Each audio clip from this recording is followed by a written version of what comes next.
గొప్పవాళ్ళు మాట్లాడేది తక్కువే అయినా ఎన్నో మంచి విషయాలు చెబుతారు. మరి అల్పులు ఎంత మాట్లాడినా కూడా పనికొచ్చే విషయం ఒక్కటే ఉండదు. నేటి లోకం పచ్చి నిజం ఏంటో తెలుసా?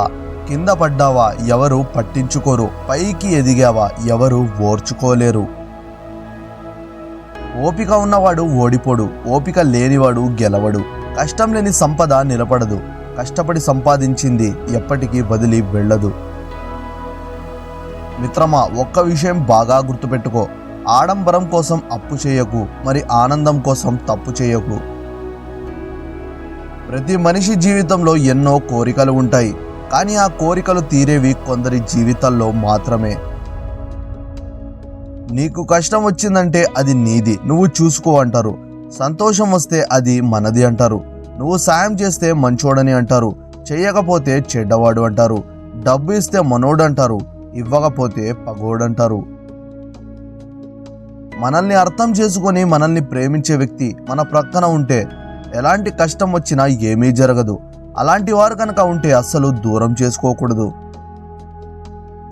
మిత్రమా, చావు బ్రతుకులు ఎక్కడో లేవు. బలంలోనే బ్రతుకుంది, బలహీనతలోనే చావుంది. భోజనంలో విషం పెడితే ఎంత ప్రమాదమో, చెవిలో విషం పడితే కూడా అంతే ప్రమాదం.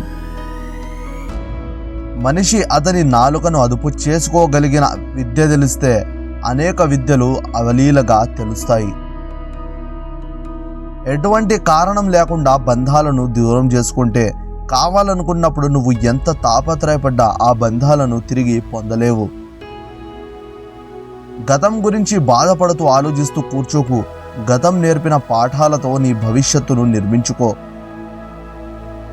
మన మనుషుల మనసు కూడా చాలా విచిత్రమైంది కదా. సంతోషాన్ని ఇచ్చిన వారినైనా మర్చిపోతుందేమో కానీ బాధను ఇచ్చిన వారిని మాత్రం అస్సలు మరవదు.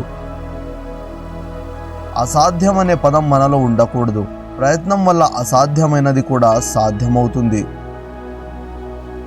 అవతల వాళ్ళు మనల్ని ప్రేమించే వరకు బాధ పెట్టగలం. ఒక్కసారి మన మీద వారికి విరక్తి పుట్టితే ఏం చేసినా ఫరక్ ఉండదు.